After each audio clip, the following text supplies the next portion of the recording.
He murdered his entire family, turned on every light in the house, and drove away. For a month, the house glowed in the dark while inside, they were all already dead. This is the story of John List, the man who meticulously killed his family and vanished for 18 years.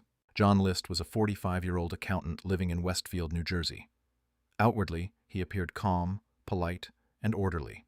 But behind closed doors, he had been struggling with financial troubles, a sense of moral righteousness, and a growing obsession with what he called duty to God. He believed he was saving his family from ruin and the world from their sins. On the evening of November 9, 1971, he put his plan into action.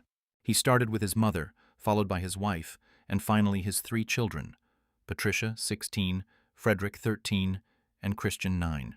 Every shot was deliberate, every step carefully planned. It was methodical, cold, calculated. After he had committed the murders, John List did something unusual. He turned on every light in the house. Lamps, ceiling lights, even Christmas decorations. The house glowed like a beacon in the night. Then he redirected the mail and left a letter to his pastor explaining his actions. In it, he wrote that he had killed his family to save their souls and believed he was acting in accordance with God's will.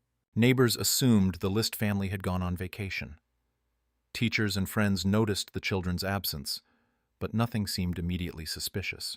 John List had crafted an illusion so complete that the world believed his family was alive and well.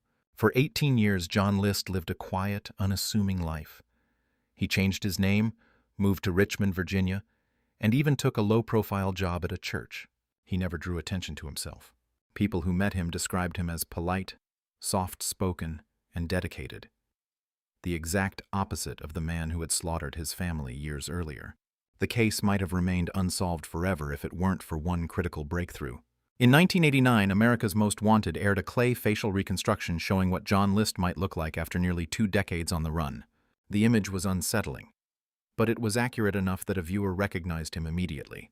Authorities arrested him shortly thereafter.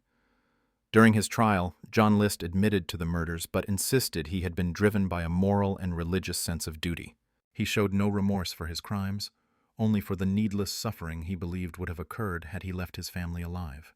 He was sentenced to life in prison without parole. John List's case remains a chilling reminder of how evil can hide behind appearances, how meticulous planning can allow a murderer to vanish in plain sight, and how obsession with morality can become a dangerous, deadly justification. Follow Scream Index. Face the darkest corners of human nature, if you dare.